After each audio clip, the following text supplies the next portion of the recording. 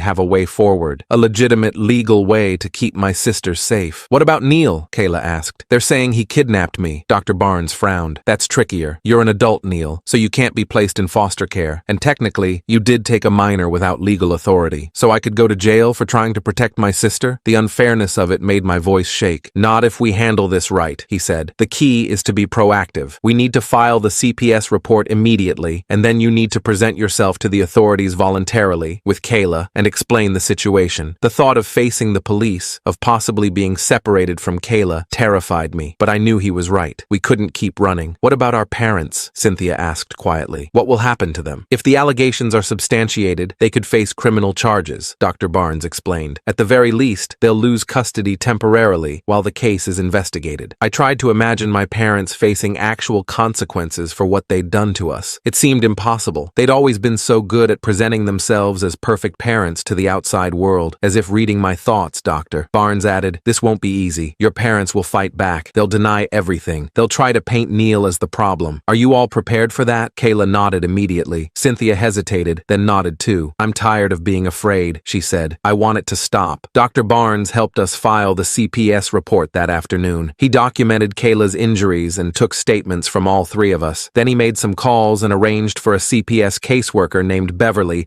to meet us at the campus police station. I'll go with you, he promised. I'll make sure they understand the situation. As we walked to the police station, I felt a strange mix of terror and relief. For years, I'd carried the secret of what happened in our house. Now, it was finally coming out into the open. Whatever happened next, at least we weren't hiding anymore. Beverly was waiting for us when we arrived. She was a middle-aged woman with kind eyes and a no-nonsense attitude. She listened to our story again, examined Kayla's photos, and took copious notes. I'm going to request an emergency removal order for both Kayla and Cynthia, she told us, and we'll send someone to check on your other sister immediately. The campus police were less sympathetic. They took my statement about why I'd taken Kayla, but I could tell they were skeptical. One officer kept referring to it as a family dispute rather than abuse. We'll need to contact your parents, he told me. Let them know we've found Kayla. My heart raced at the thought of my parents showing up here, of them taking Kayla back. Please, I said, trying to keep my voice steady. She has documented injuries. There's an active CPS investigation now. You can't just send her back to them. The officer looked to Beverly for confirmation. She nodded firmly. The children will be placed in emergency foster care pending the investigation, she said. I have the paperwork right here. I felt a wave of relief, quickly followed by a new fear. What about me? Am I being arrested? The officer sighed. Not at this time, but don't leave town. This investigation is ongoing. As we waited for the foster care placement to be arranged, my phone buzzed with a text from Mason. Mom and Dad know you went to the police. They're on their way there now. They're furious. I showed the message to Beverly, who immediately spoke to the officers. They agreed to move us to a private room away from the front entrance, not a moment too soon. Through the window, I saw my parents' car pull up outside the station. They stormed in, my father leading the way with that familiar look of controlled rage on his face. My mother followed, already putting on her concerned parent act. I want to see my daughters, I heard my father demand at the front desk. They've been missing for days. We've been worried sick. The officer directed them to a different room, away from us. Through the wall, I could hear my mother's voice rising in pitch as she played the distraught parent role to perfection. My son has always been troubled, she was saying. He's been filling Kayla's head with lies. He's the one who should be investigated. Beverly patted my hand reassuringly. This is very common in abuse cases. The perpetrators always try to discredit the person reporting the abuse. I nodded, but her words didn't make me feel any better. My parents were so convincing. They'd had years of practice presenting themselves as perfect while hiding what they did behind closed doors. After what felt like hours, Beverly returned with news. We've found a placement for tonight, a temporary foster home that can take both girls. Kayla immediately grabbed my hand. What about Neil? Can't he come too? Beverly shook her head gently. I'm sorry, but he's an adult. The foster system is only for minors. But we need him, Kayla insisted, tears forming in her eyes. He's the only one who's ever protected us. You'll be able to see each other, Beverly assured her. Just not stay in the same place. I pulled Kayla into a hug, trying to be strong for her, even as my own heart was breaking at the thought of being being separated. It's okay, I told her. This is temporary. We're doing the right thing. As Beverly prepared to take the girls to their foster placement, an officer came in with news that made my blood run cold. Your parents want to press charges against Neil for kidnapping, he said. They're talking to the district attorney now. Beverly looked alarmed. That's ridiculous. He was protecting his sister from documented abuse. That's for the courts to decide, the officer said with a shrug. For now, we need to take a formal statement from Neil. As Kayla and Cynthia were led away by Beverly, I sat alone in the interview room, wondering if I was about to be arrested for the crime of trying to save my sister. After everything we'd been through, it seemed like my parents might win after all. But then I remembered the photos of Kayla's injuries, the statement Cynthia had given, the CPS investigation that was now officially underway. For the first time in our lives, people were listening to us instead of our parents. Maybe, just maybe, the truth would finally come out. I sat in that interview room for what felt like forever. The officer kept asking the same questions over and over,